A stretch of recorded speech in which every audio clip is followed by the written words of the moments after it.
This is the BiggerPockets Podcast, show 709.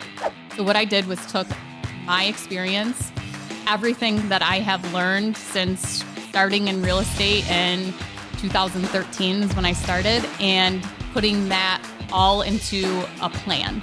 So steps. So each chapter is basically a step as to it's organizing what you can do. You can find all this information somewhere else, and what I tried to do is kind of build it all together, take the important pieces, and show you how to get your first or your next property. What's going on, everyone? This is David Green, your host of the BiggerPockets Real Estate Podcast. Here today with a special episode. I will be joined by fellow real estate investor and BiggerPockets podcast host, Ashley Kehr. Ashley is the co-host of the Real Estate Rookie podcast, which she does with Tony Robinson, where they help rookies to buy real estate. And today, Ashley is going to be talking about the new book she has coming out through BiggerPockets, Real Estate Rookie, 90 Days to Your First Investment. So if you are a real estate investor or aspiring real estate investor that wants some help on getting your next property in contract, this book might be a great move for you. In today's show, Ash and I get into a lot of good stuff, including the steps from when you put a property in contract to the closing table, and specifically what you should be looking for during due diligence, the rehab, the insurance provider, the closing table, and more. We give you some really good tips, and you want to make sure you catch them all because a lot of these will save you some time and some money, even if you're an experienced investor. Before we get to Ashley, today's quick tip is see what is possible in 90 days as you overcome analysis paralysis and set a goal to start making progress on your first or your next deal. Just consider getting Ashley's book. Even if you're someone who already owns some real estate, this book can help you be better at doing it. And the value you get compared to the price of a book is probably the best ROI you can get in the entire space. Designed to guide every rookie from goal setting to goal realization in record time, this step-by-step guide will skyrocket you from real estate rookie to real estate rockstar within 3 months. You can find the book at biggerpockets.com/podrookie. All right, let's get to Ashley. Ashley Kehr, welcome back to the BiggerPockets Real Estate Podcast. How are you today? Good. Thank you so much for having me back on. It's been about a year, I think. Yeah. Now, before we get into why you're here, I do want to say I just got done recording a Seeing Green episode, and I wanted to pull you in and give you a question Seeing Green style. So here's my question, and I'm going to pretend like I'm the BP listener and you get to be me here. As a buyer, why does the closing date on a deal matter to me? I never understood the significance. Obviously, I'd want to close on a property generally sooner rather than later, unless we're nearing the end of December and may as well start the next tax year more cleanly. But is there a strategy element here that I am missing that would help my deal look even more attractive to sellers? Well, I think the first thing is that it can change. It's variable, and it depends on what the seller's motivation is. So here in Buffalo, in the winter, it snows. Nobody wants to move in the winter. So sometimes even offering a delayed closing can be seen as an advantage if you are putting in an offer, because sellers don't want to move and they're thankful, like, our house is sold, we're under contract, but we can stay here 3 more months until the weather is warm, and then we're going to close on the property. Or these people could already have a house in mind. They want to get into their new property. So putting in a quick closing, and I see that a lot more common, is that people want to close quickly. They want to be done with the property they're selling, and they want to move on to the next thing in their life. And when you go with a cash offer, you're most oftentimes able to close quicker than if you're doing, conventional financing or even an FHA loan. You can close quicker if you're using hard money. So a lot of times the closing date will actually tie into how you're purchasing the property too. Yeah, this question came from Britt in Oregon, and it was a little confusing because she says, obviously, I'd rather close on a deal sooner rather than later, but most buyers are in the opposite camp. They want more time. You need time to get your loan together, time to get all the organizations of moving together. In general, buyers would like a longer escrow period because they have more time for due diligence, more time to prepare, and sellers want to close sooner. So like you said, Ashley, in general, a shorter timeline is usually more advantageous for the seller. But you also made a good point that you shouldn't assume that. You got to ask, well, what do the sellers want? Because if they can sell quicker, they're less likely to have to make another mortgage payment, or they'll get the money faster for the next thing they want. But sometimes they don't want to sell quicker because they don't have anywhere to go, or like you said, they don't want to be moving in the middle of winter. And that's the thing that agents can do. They can make deals work, is they can find out logistics of each party and then put the deal together in a way that works for both people. Yeah, I've even done before that the closing date can be determined by the seller. That there's no, I'm not putting into my offer that I want it to close in 30 days, especially on the commercial side when I'm doing a letter of intent, and it's a lot more flexible than sticking to a residential real estate contract, that the seller can choose the closing date, that there's no firm and hard time that I need to close by. Yeah, that's smart because that takes a lot of anxiety off the sellers because you never know oftentimes what they're thinking. Good advice there. So we haven't talked to you for about a year. I know you've been hosting the Real Estate Rookie podcast there with Tony, and that's been going fantastic. I bumped into you two a couple of times, but tell me, what else have you been up to in the last year of your life? So some of the big things are buying cabins on land and kind of updating these cabins and turning them more into a modern, glamorous experience. So I just recently completed an A-frame property that turned out beautiful. So that's kind of been my projects over the last year, doing 4 cabins and completely renovating them. And besides that, I've been hosting BiggerPockets boot camps on landlording and just being a rookie investor. And once I started doing that, I decided to write a book. So my book is coming out January 10th, and it is called Real Estate Rookie, 90 Days to Your Next Investment. So this sounds pretty juicy. What can we expect to be inside this book? Basically, everything and anything you find in this book, except for maybe my own personal experiences, you can find on the internet, you can find in other books, you can find on podcasts, you can find in newspapers, you can find talking to other investors.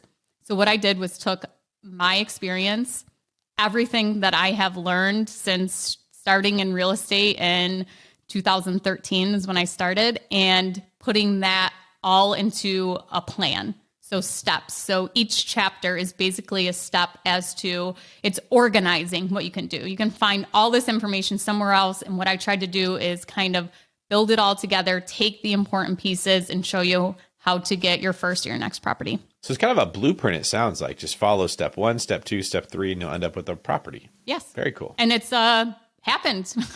Doing the boot camp is we basically did the same thing in the boot camps. I co-hosted it with Tyler Madden, and we have had so many people come and tell us that they have got their first property, or maybe they were stuck after their first or second property, and then they went on and took the boot camp and they were able to get another property under contract. I was just in Phoenix at a BiggerPockets meetup. Tony and I did a live podcast there, and 2 people just at that meetup had attended the boot camp and came up to me and told me one had gotten 1 deal already and the other one had gotten 2 deals. Okay, so this works, right? Let's dive deep into one part that new investors may not know about, and this would be why a timeline is important, right? So you recommend this 90-day timeline. This comes up in the boot camps. It comes up in your book. What is it about the 90-day timeline that you think helps new investors make progress? So I think just setting a goal and setting a deadline for that goal. So if you want to get a short-term rental, or you want a long-term rental, or you want to purchase a property to flip, this gives you enough time to complete and go through all of the steps to actually get a property under contract. Depending on the state that you're in, like New York, you're most likely not going to close on a property because sometimes it takes 90 days just to close on the property, even after you put it under contract. So depending where you live, by the time you actually close on the property, it may not be 90 days. But what we like to see is that you are making offers and you're getting something under contract within 90 days. Okay, cool. So let's dive deep into what's actually going to be happening in this process. And let's start with when you actually get something in contract. So once the property's in contract, a lot of people think the job's done. Yay, it's in contract. I bought it. No, you did it. This is a step, and this is where the real work starts. And one of the first things is the due diligence. So what do you recommend investors do when they start doing due diligence on the property that they just put in contract? Yeah, so before we even get into that, I just want to highlight how important it is to actually get the deal. And it's so exciting and can feel like such a relief. But what I found is that a lot of real estate contract is getting you to that point of finding the deal, how to source deals, analyzing deals, and then making offers. But a lot don't highlight into how you actually, what you do after you get the property under contract before you close. So this is where I took a lot of time in the book to kind of explain. And I have an acquisitions checklist that I put into the book, and then kind of, dive deeper into each thing. So a very important part is your due diligence. So we've seen the last couple of years that a lot of people were waiving inspections on the property where they were just going in, making offers and not really completing any due diligence. But there's a lot of due diligence that can be done as far as a physical inspection of the property. There's also due diligence that you can just do from behind a computer of finding out information and data. So some of those things are verifying property taxes, getting a quote on insurance, finding out what the premium would be on an insurance, what type of insurance you need on the property. And then you also have your title company doing the title work, looking and seeing if there's any liens or judgments and, the past ownership on the property. Then there's also going to the county clerk's office or the town hall, talking to the code enforcement officer, especially depending on the type of property. So with me looking into property with land where, in rural areas where you're running into having septics and wells on the property and it's not hooked up to public utilities. So there's actually some due diligence that goes into that, is finding, when was the last time the county inspected it? Does the county need to come out and do an inspection upon the sale? Do you need to replace it? How much is it going to cost? On the very first property I ever bought, nobody told me that the property taxes were higher than what they were estimated at. So it turned out it was in an area, we call them Mello-Roos out here. I don't know if you guys have that, but it's extra taxes collected to pay for schools that have been created. Like special assessments would probably be the technical term. And I thought the taxes would be $140 a month, and they were like $450. It was over $300 a month on a house that I bought for $195,000. It wasn't like a super expensive real estate where taxes were that high, and it crushed the numbers. And I didn't even know that was a thing that could happen. I didn't know you could have some houses with higher taxes than others. Is that one of the things that you're talking about investors need to be aware of? Yeah. And also in New York State, they have the STAR savings program. So if you are, it is your primary residence, you can get a tax credit on the property. If you are a farmer or you lease your land to a farmer for agricultural purposes, you can get a discount on your property taxes. The same too if you're a veteran. So if you go and pull the property taxes, you need to know who is actually living in the property now and how is the property held, because you could be looking at, that low property tax and not realize that STAR savings amount that is taken off is actually, because they live in the property and you're going to use it in an investment property, and then it's going to increase. That's exactly right. When I first started selling houses, one of the things I would do for my clients is I would pull the property up in the county tax assessor's website. So you'd often you look for the assessor's parcel number. That's what APN means, if you've ever heard the phrase APN. Or you could just put the address in and you could find the property. And this is actually public information. You can see what your neighbors are paying for taxes. You can see what anybody's paying. And it would show, okay, here's what the actual amount that the county is going to collect is going to be, or the state. And then here's all your special assessments. You're going to get this, you're going to get this, you're going to get this. And you see what the taxes are for the individual property. And I'm assuming that's where the STAR assessment would show up, or the rebate in the case if it's a primary residence homeowner. Yeah, so that's a great point of where you can actually go to find the property taxes. You can go to the county GIS mapping website. So just Google GIS mapping in your county, and it's a free website that shows a map and then the parcels, and you can actually just click on the parcels or search it. You can go to your town website, and a lot of times they'll have them on there. There's some rural towns that I invest in that don't even have them on websites yet, and you have to physically go to the assessor's office to pull them. Then there's other paid sites like PropStream too, which is $99 a month, where you're able to get the property taxes on there. Just make sure that you're verifying the property taxes, especially if you're buying on the MLS, or even if the seller is just telling you what the property taxes are. Make sure you go and actually verify that data, and that you're getting up-to-date data on it too. So if the property taxes are from over a year ago, make sure you're pulling the new ones too. Yeah, and many areas have taxes reassessed upon the sale. So in a handful of places I've seen, the tax assessor every 10 years or something comes in and says, here's the value of the property. They reset all the taxes based on that. But in most areas, when the property changes hands, they reassess it to the purchase price right there. So another thing that happened on that first house is it had been sold in 2006 as new construction for $595,000. I bought it for $195,000. So even though I ended up paying more taxes than I expected based on the $195,000, they collected a buttload of taxes from me at closing through the escrow process because they assessed it at $595,000 still.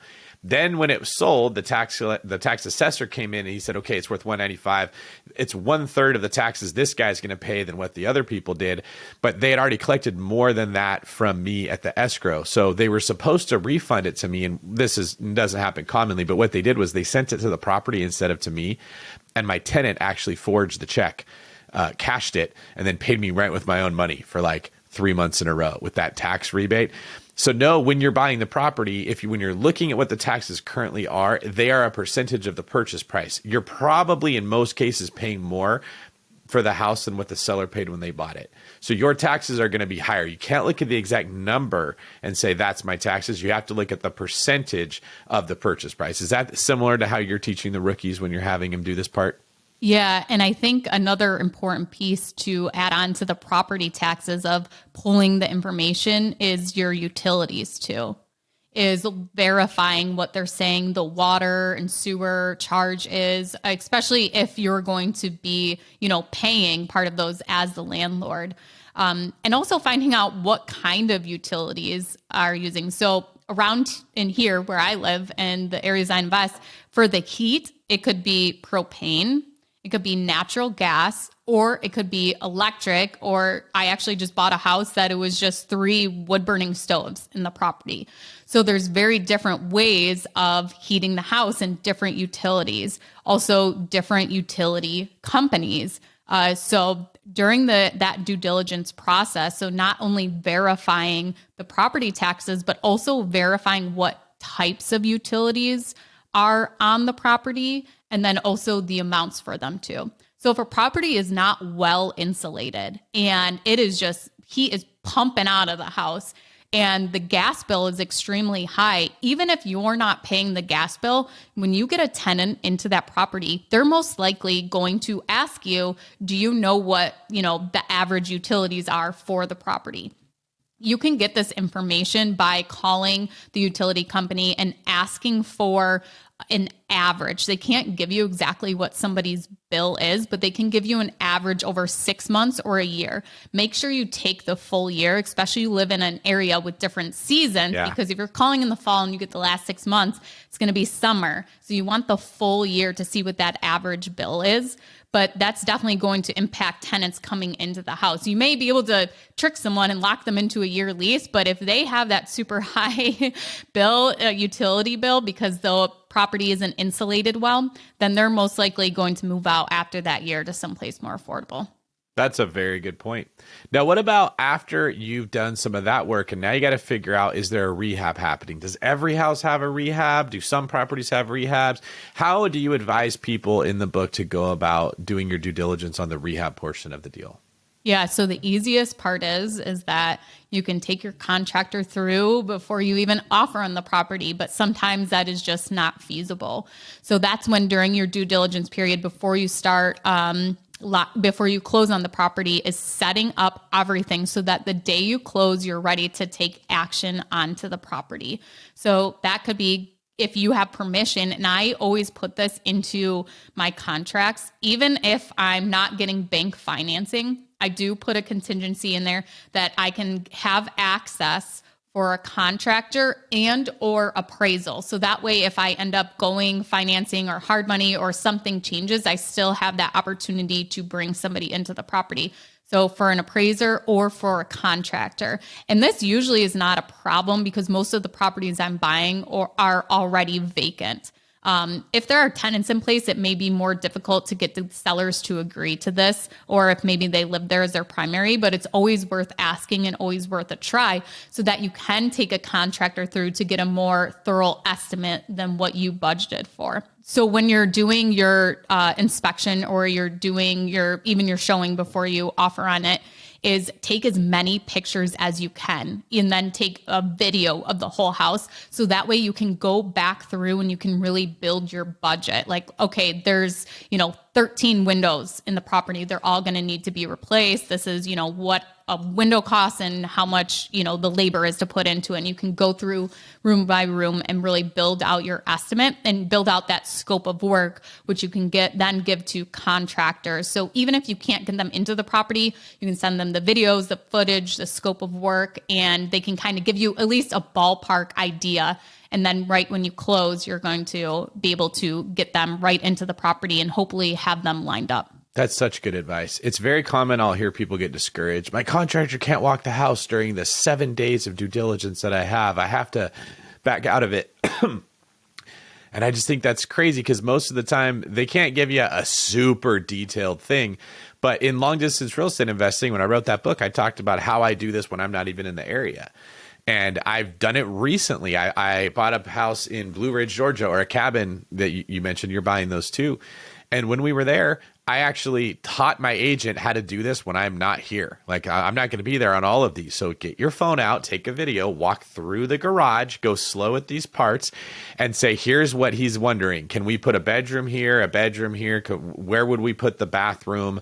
We want to knock down this wall. And he takes a video of the whole thing in case the contractor's trying to figure out, could there be a load-bearing issue in that situation? Then we walked up the stairs of the garage to where basically they had a living quarters set up, and we showed this is what the finishings look like here. We want you to match it downstairs. He gave me a super tight budget of what it would cost to do that just based off the video. Then I closed, and then they went in and said, oh, okay, here's a few adjustments we have to make now that we've seen the property. But I didn't need them to walk the whole thing. And it's much, much simpler than I think we think. And it doesn't even occur to a lot of people to take a video and then send it to the people when they're not there. Is that similar to the method that you have in place when you're buying? Yeah, definitely. And a common question, and you had said like sometimes you can't get your contractor out there, and I'm seeing this a lot with the rookies recently, is that they can't get contractors to come out to the property, especially if they haven't even closed on the property yet, or maybe they're not even under contract yet, but they're new investors. They just want to, take every precaution as possible. So one thing that you can do is you can offer to pay a contractor to come through it. So if you are not sure if you're going to use them or not, and you're having a hard time, you can get that. But also what I've been doing is I've been building my own scope of work. So if you have some knowledge, or you have somebody that has knowledge, maybe they're not a contractor, can't actually do the work for you, but they could walk the property for you and build out, here's the things that you need to do.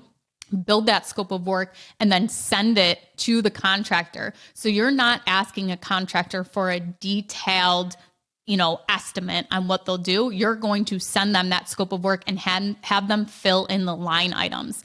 Then if you are sending this to 3 different contractors, you have very comparable estimates then, because you actually built it out. And then also, you're going to get feedback, I'm sure, and they're going to give you, something you missed, things like that. But that will also show you, who's actually a great contractor that's looking out for you too, that they'll, give their input. What are your thoughts on having your contractor and your home inspector go on the same day when you can line that up? I don't know. I've never thought about that, actually. I've never done that. I mean, I don't see a disadvantage to it. No, what would hopefully happen is the home inspector sees stuff and he's like, hey, that needs to be fixed, that the contractor might not have known that this outlet's not working, or hey, like oftentimes you'll find outlets are wired the wrong way, or the actual electrical panel isn't set up correctly, or the plumbing is funky. They're like, yeah, that's weird. Why is it running through here instead of there? Where they can have the contractor include that in the scope of work if something needs to be done.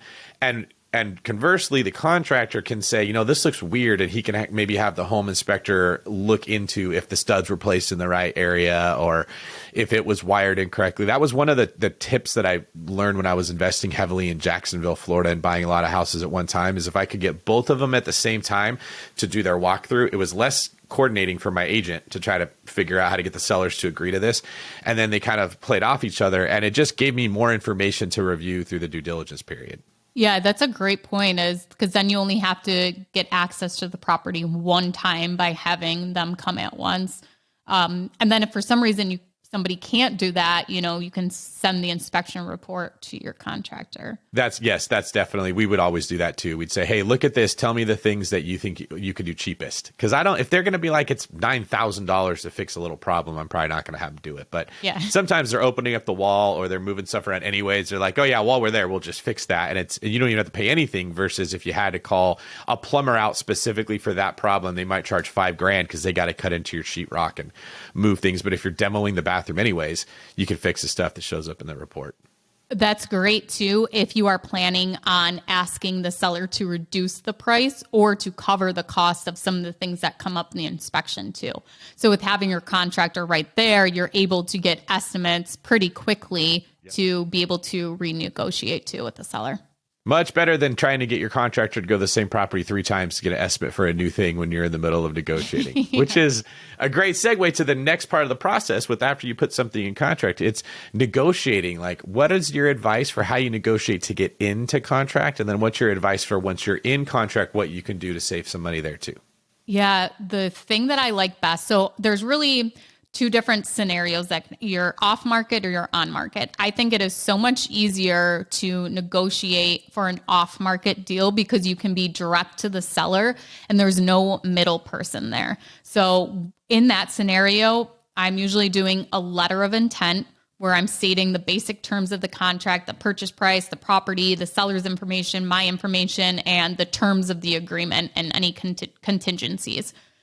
I like to send it to them and meet them within 24 hours. So I set a meeting with them. I'll send it the night before, and then I go and I sit down with them. And I have a copy for myself, and I have a pen ready to scribble things out and to initial things to make changes. So I like to get face to face for the negotiation and just like ask them, what are the things that you're hesitant about? What didn't you like? And you'll find out so much information. I've had a seller tell me that, he didn't want to do it. And he was kind of like offstandish. And he said, I just need $2,500 a month. That's what I need. So what did I do? I worked backwards. I did 25-year seller financing amortization at 3.5%. And that hit his $2,500 that he needed.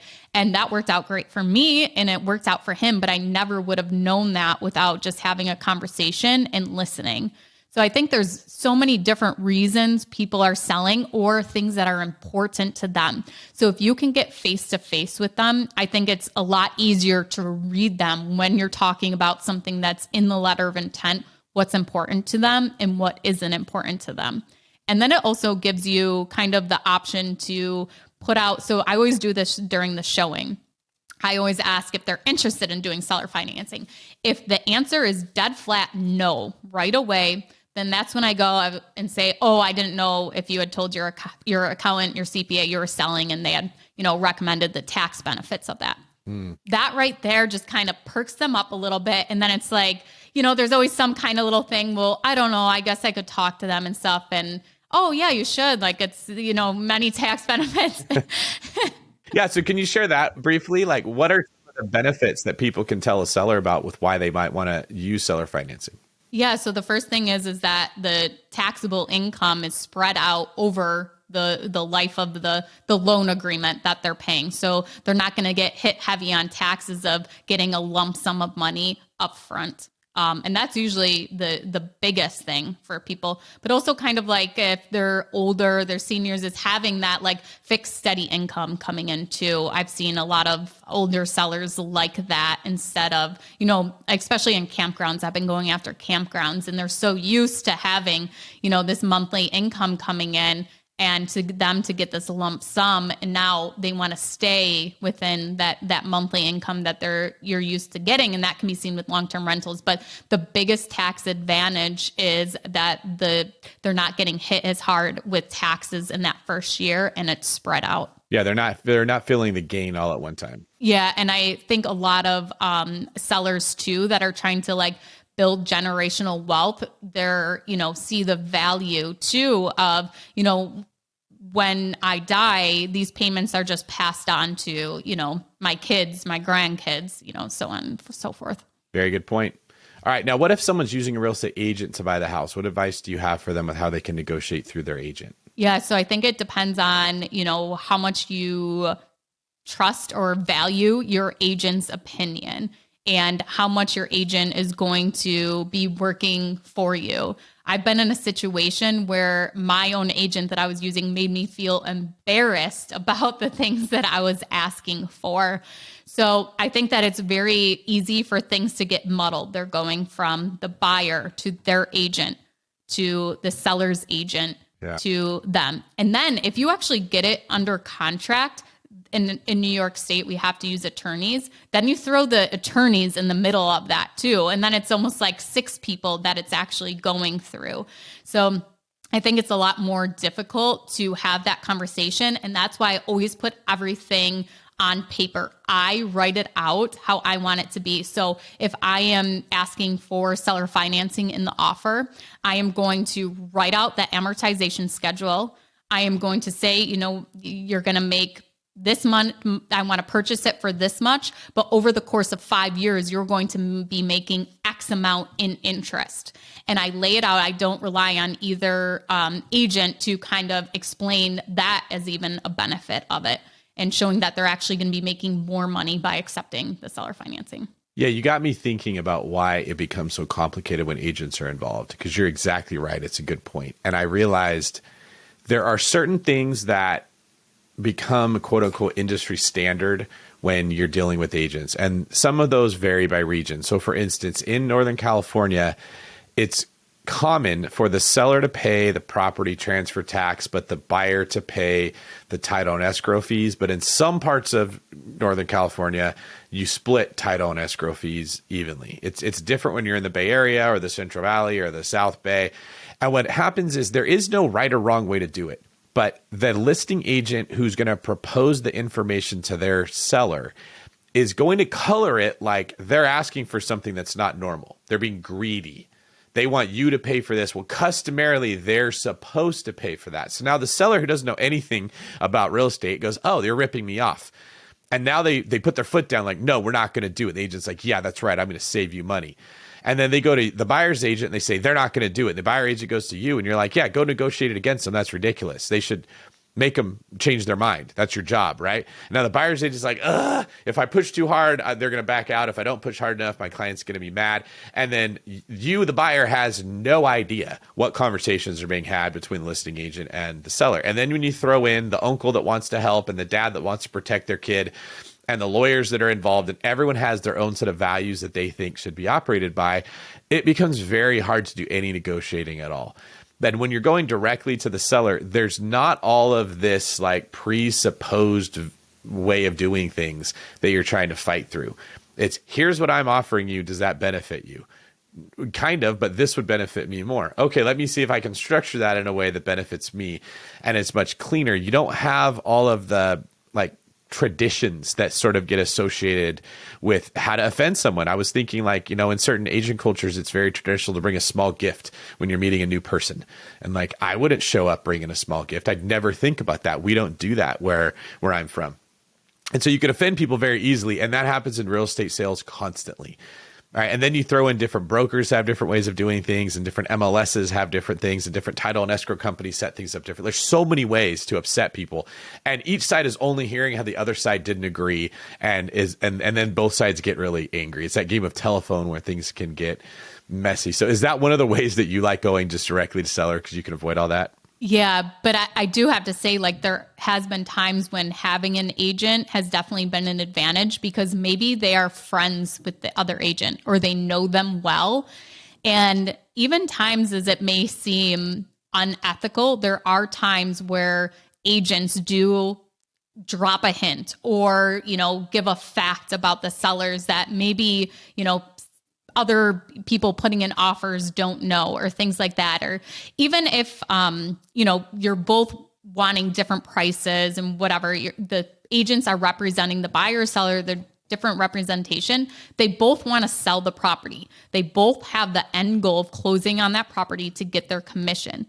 So sometimes it gets to a certain point where the agents are more working together just to get the deal done. And that can be a huge advantage because you have the buyer and the seller's agent like both doing whatever they can do to make this deal happen. So I've seen that, especially if something like a negotiation has dragged on and on and on, or like things come up. I had a property that I had under contract, and I was doing financing on it. I was getting an appraisal done. The appraiser would not come out to the property unless the driveway was plowed. Seller absolutely refused to plow the driveway. So the real estate agents offered to split the cost of having the snowplow driver come in because they both wanted to move the deal and get it done. The plow driver actually got stuck in the driveway. It was another $400 to get him towed out of the driveway, and it turned into this big, awful thing. But it just like right there, if it was, just me negotiating with the seller, I'm so stubborn sometimes that I probably would have, I wouldn't have forked over the money to pay the plow driver. Yep. Eventually, maybe, but I think that's definitely an advantage of having agents, is when they decide to actually work together for what's best for the buyer and seller to get the deal done. I've seen things like that happen that make no objective sense. So let's say the seller doesn't want to pay $500 to get the driveway plowed, but it took them 90 days to get in contract. They're going to make wait another 90 days to find another buyer. They're going to spend $7,000 in mortgage payments or more to go that period of time, rather than spend $500 to plow their own driveway so that an appraiser can come into the property. But they get in that like just stubborn, I'm not budging, and the buyers can do it too. That's exactly right. A lot of what you're doing as an agent, as odd as this is to say, is you're negotiating against the other side, but you're often negotiating with your own client. You're trying to get them to see the ridiculousness of their emotional decisions. Like, we were the seller. The buyer was willing to spend 1.2. That's where I negotiated the price to. It appraised at $1 million. The buyer's still going to buy it. And the buyer just wants the seller to like fix some wood rot, a like $2,000 thing. And they're like, I'm not giving them anything. And you're like, you do realize they're spending $200,000 more than it's worth. And there's a very good chance the next appraiser doesn't give you that. And you might win this battle and then sell your house for the $1 million it appraised for. You want to risk $200,000 over $2,000. And they're like, oh, okay, I didn't think about it. But because people don't think about it. They're very emotional, and good agents absolutely can bring some light into the craziness. I think someone who's experienced buying real estate often becomes experienced with humans. Like, it's not like people think learning real estate investing is getting the numbers down. Man, that's like the basics. It's like the super fundamentals. That's just dribbling a basketball and shooting a basketball. It doesn't make you good at basketball, right? Like, human beings and psychology is where your money really gets made, especially when you're dealing with people. What advice do you have for people that are trying to break into real estate investing and maybe they're struggling with understanding how to communicate better or the right way to present information? The first thing is to read the book, You're Not Listening. And I'll have to have the producers put in the show notes because I don't remember the author offhand, but that book right there, I think, is exactly what you just talked about, is to understanding, how someone's feeling, reading their emotion and actually listening to them, and not just trying to be reactive by responding right away and trying to rationalize with them. A lot of times people just want to be understood. They just want to be heard. And if you're actually listening, you can, maybe see some underlying thing that will help you actually resolve and solve the issue instead of trying to rationalize with them or really see what's going on. The other book that I would recommend is Hug Your Haters by Jay Bayer. So it's a customer service based book, but I think it is a great read for anyone. So whether someone is giving you, constructive criticism or bad feedback, or you're dealing with a difficult seller or a difficult client, this just goes through the steps of how to handle that situation. And it's kind of an exaggeration of kill them with kindness. And it just shows like all these cases of when somebody is almost like attacking you or, arguing with you, especially when you're in a negotiation, as to how you can handle that situation to end up getting them to be thanking you. So between those two books, I think those are really great reads. But communicating with people, that I have learned so much along the years. I have worked alongside this investor for almost 8 years, I think now, maybe even longer. And we often laugh at like how far I have come. So I started out as a property manager and just like dealing with tenants, I would just like get so flustered. I would get overwhelmed. And now it's just like handling different situations. Staying calm, cool, collected, actually really thinking about how to respond, because you can learn how to read people and all those things, but you're not going to be able to actually take notice of things if you're not yourself like listening to them and actually observing. And you have to be able to stop yourself from reacting right away and kind of going back and defending yourself and getting defensive before you can actually see the big picture of what they're trying to explain to you. That is a very good point. You want to understand where they're coming from before you try to make them understand where you're coming from. And that takes some discipline. Mm-hmm. That's not a natural response. And you just said everything I said in one sentence. That could have been way shorter.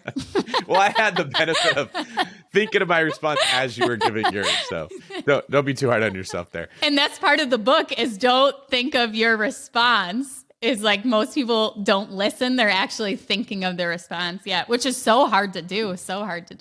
Yeah, that's like our baseline right out, like off the market, right off the factory assembly line is to be defensive and to try to prove people that we're right, which is so weird because it's wildly arrogant to assume you're right about everything all the time, right? We all know the value of learning, but for some reason, when we're in a conversation with somebody else, we don't think about learning. We think about how we need to teach them. We need to get them to see things from our point of view. And most human beings never, I always use the example of if you're a boxer and you're trying to knock out your opponent, it doesn't work when their hands are up and they're not tired. You're just going to punch yourself out and get tired. What you want to do is let them punch themselves out. Don't try to knock somebody out until they're tired. They don't want to be fighting anymore, right? Which you usually do by getting them to talk. Once someone has said everything they need to say, they've got it all off their chest and they've told you how they feel, they are at their most vulnerable point as a human being ever. That's when you want to deliver your information. Like that seed will hit the softest, most fertile soil versus when you're trying to shove it in there before the person's ready to hear it. So it actually just saves you a lot of energy too. That's a great point. Thank you for those two books. Now, moving on to insurance, what are some things that people should need to know when looking to buy their house about homeowners insurance? Yeah, so the first thing is finding an agent that's familiar with doing landlord policies or whatever your strategy is. If you're flipping a house and it's going to be vacant, your insurance policy is going to be very different from a property that actually has somebody living in it. If you have a long-term rental property, if you have a short-term rental property, your insurance is going to be different. The cost of a short-term rental is usually higher than, say, your primary residence, but the cost of a long-term rental can oftentimes be lower than your primary residence because you're not covering any of the contents in the building. So aligning with an agent as to, who has experience in these different realms or whatever your strategy is, and having them actually sit down with you and going through the policy as to what's covered, what's not covered. So like something that could not be covered on an insurance policy here in New York is in basements, there's sump pumps oftentimes to pump out any water that comes into the basement of these old houses that have these old foundations. That's like an added coverage onto most policies. And you have to ask to have that added so that if the sump pump doesn't kick on or have a malfunction, your insurance policy will cover that. Also, you can get a discount for so many things like having a sump pump, you can get a discount for because it will pump out the water if there is flooding. So there's different things, and find out and ask what those discounts are because they can really add up. The next thing is any specialty insurance that is needed on the property. So Tony Robinson, my wonderful co-host, he bought a property in Louisiana and he had to get flood insurance on it. And the flood insurance skyrocketed where the property became unaffordable to him. So that's why it's important to find out the information beforehand. And this was like his first investment property. And it's, been a learning experience for us and many listeners too, to understand, but there is, earthquake insurance. There's all these different types of insurance policies that you can get. And some of them are required, especially if you're getting a mortgage on the property, such as the flood insurance. Okay, last question for you. Do you have a preference between paying a little bit more to have an insurance agent that you communicate with if there's a claim or if there's a question, or do you recommend people go the cheapest route possible and find an online insurance agency where you kind of have to deal through virtual assistants or AI? I don't know if there really is a cost difference, because when you hire an agent, you're going through. So actually, first, I wouldn't go with an agent. I would go with an insurance broker, because they're able to quote it out to multiple companies. So then you're getting the quotes back. And then you can go ahead and choose from there. That's like my biggest recommendation. As far as doing an online site, I don't know this for sure. I've never used them before, but you can pull the policy, or like they say that they'll quote out your policies and give you the estimates back. As far as them offering it discounted, I don't know, because it's actually the insurance company sending the offer and not the actual agency. I don't know. That's a good question. Yeah, the insurance company sending the offer will often make it cheaper if you do it through the online portal, because they don't have to like pay a commission or a wage to the person who brought them the business. Yes. Interesting. The problem is when you make a claim through that, you get no help. You can't email someone and say, I have flooding. What do I do? That's what everybody wants. You're forced to go through the phone tree, and they're like, well, the reason we gave you the discount is because we don't pay anybody to service your claim. And I've just seen like people pull their hair out of their head getting bounced from person to person, or dealing with bots, or not getting a reply, or talking to someone who doesn't speak English that just gives them a case number and hangs up on them. It's very frustrating if you ever have to deal with the insurance company. And that's why I bring this up, because it often seems like an easy way for investors to save money, which is funny because your insurance is such a small piece of your whole real estate budget. It's probably like the worst way to try to make it more profitable is by saving like, $12 a month on your insurance program or something. But if you have an insurance broker, like you said, you have a human being that you can go to and say, a tree fell on my roof. What do I do? And they say, we'll take care of it. We got you. And not even that part of it too. Like, I find the biggest reason I need to talk to my agent or broker is because I need a copy of my policy binder showing that if I'm getting a new mortgage on the property or some kind of new financing, that the lender is actually added on as a loss payee, and just like having that done quickly. Yep. Or just like being able to put insurance policy on a property. And this is why I went through and made this acquisition checklist. It was because several years ago, my agent called me the day before closing, my real estate agent. It's okay, are you all set to close? You got the utilities switched in your name, you got your insurance, and I panicked. It just like slipped my mind. There was just so many things going on, and I just forgot this one like basic necessity. And having an agent where I could just call right away and, send them the information and say, I need insurance ASAP, I'm closing tomorrow, and having that relationship where they will drop everything and take care of that for you. All right. Last question of our show. What can someone expect on closing day if they make it that far? So that varies by how you actually close on the property. So there's several different ways. In New York State, you have an attorney. So you could either go to the county clerk's office and sit at a closing table, and that's quite common if you are using to purchase it with a mortgage, where you're going to meet the attorney for the bank. You're going to sit down at an actual closing table, and then your attorney is going to take the documents and file them with the county clerk. If you're in a state that you don't have to use attorneys and you can just go through title, you may have to go to the, title office and sit there and sign the documents. Or you can have a notary and you can go to your attorney's office ahead of time, sign, they'll notarize them. The title company can send a notary to you. You see a lot of investors on Instagram posting how they're, signing closing documents from the beach or a restaurant on vacation. And so I think closing has really has started to change. Like my attorney's office pre-COVID, I always had to physically go into the office the day of the closing. Then the papers would be rushed to the other attorney's office that same day. Then it would go and actually be filed that same day. And I would bring the check and the check would be brought along.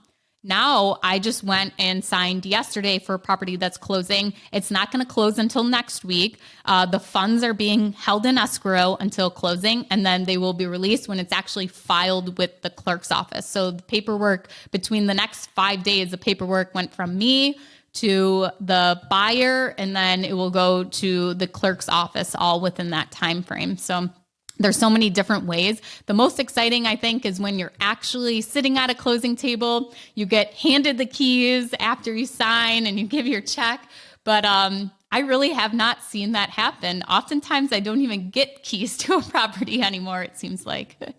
Yeah, that's true. You rarely ever get handed keys. Like your agent figures out some way to coordinate those. That's a good point. What are some things you recommend that on closing day, when people go sit down, assuming that they've gone through an escrow company and a real estate agent, they're not working directly with seller, that they should be looking at in their closing paperwork to make sure that it's accurate? Yeah. So even like the day before closing or maybe the morning of closing, you should be going to the property and doing a final inspection, a final walkthrough. Even if you're buying a property that's been vacant the whole time you've had it under contract, you want to go in there and make sure the pipes didn't freeze and the, water burst all over, different things like that. You still want to go and make sure the property is in the same condition as when you put it under contract. So that's the first thing you should do. Then on the actual closing days, looking at the closing statement. And if you are working with a great title company or attorney, they should send this to you ahead of time to actually review. So if you're purchasing a property that has tenants in place, you want to make sure that you're being prorated for the actual rental income. So maybe the tenant's paying on the 1st, but you're closing on the 15th, so that it's prorated for the 15 days that you're going to be taking over the property, and they're keeping the first 15 days that they own the property. Also, if there's a security deposit, that you're getting the security deposit. So that's usually seen as a credit on the statement. So it's not like you're actually getting a check for $600. They're just taking $600 off of the total purchase price. Then you want to make sure the property taxes are prorated, which will be figured out for you. If the seller had paid any that still cover, part of the tax year. And those are kind of the big things. And then also just be aware as to what kind of fees you are paying, filing fees, title fees, survey fees, if any, things like that. And just get familiar with what a closing statement looks like. You can Google one and just look at what, get familiar as to different charges that are on them. And if you're closing with a mortgage too, it'll definitely be way more in depth than if you just have your attorney put it together for a cash deal. Those are great points. Another one I'll add, this is something that's in my checklist that I have my assistants whenever I'm closing a property that they do, because it happens so frequently, is the closing costs that were negotiated are often not included in the paperwork. And I always would just get so angry, like someone's screwing me over, until I realize how it works is the agents fill out the addendum, they work it out. Sometimes there's 2 or 3 of them going back and forth before you finally agree, or more, on what it's going to be. Those are forwarded to the title company. If they're not forwarded to the title company has no way of knowing, or I should say the escrow company has no way of knowing if those should be included. Even if they are, often the closing statement was filled out before the negotiations were done. So some employee at that place gets the email that says, here's addendums, and they don't read all of them, or they don't look at them closely, and they just don't see, $7,500 credit is supposed to go to the buyer because when they were originally negotiating, that wasn't in there. So you should know going in what your credits that you're supposed to be getting, whether they're lender credits, they're credits from the seller, or if it's the other way around, if something was adjusted, if the appraised price came in lower and you adjusted the purchase price down, don't assume that the closing paperwork is going to reflect that. As the buyer, you have to go in knowing, and it's okay to delay closing if you say, hey, this needs to be fixed. So that's one of the reasons that we always try to schedule these last, like when you go to sign your paperwork, early in the morning.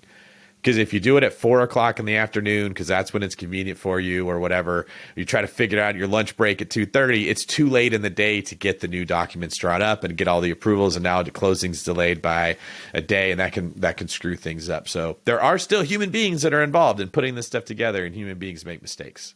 All right, Ashley. Well, this has been fantastic. Thank you so much for sharing so much of your knowledge, wisdom, and time with us on specifically how to get a property for someone who hasn't got one or hasn't got many. Before we let you get out of here, where can people find this book? You can go to the BiggerPockets bookstore, and if you order before January 10th, which is when it officially releases, you get some of the pre-order bonuses, a bunch of worksheets, and just tons of forms and documents I've put together over the years. But also you could win a chance to actually be mentored by Tony and I, and it will actually be recorded and played live on the Real Estate Rookie podcast. So you'll get some help from us, and you'll actually get to be a guest on the podcast too. Awesome. So go check that out. Unless you've got a million properties, go get Ashley's book and learn how you can get more. And if you already do have a couple properties, learn how you can do it better, right? There's lots of ways, like we talked about on the show, where you can make pretty big mistakes. So if you heard anything on today's episode and thought, ooh, I'm not doing that, go get the book and see what else you might not be doing. Thank you very much for your time, Ashley. I know you're a busy woman, so I'm going to let you get out of here. Guys, if you liked Ashley's show, go check her out on the Real Estate Rookie podcast. And Ashley, where else can people find out more about you? You can reach out to me on biggerpockets.com, my profile there, or on Instagram at Wealth from Rentals. And you can find me on Instagram or YouTube or anywhere else at DavidGreen24. All right. Thanks, Ashley. Good luck with your book sales, and we'll see you soon.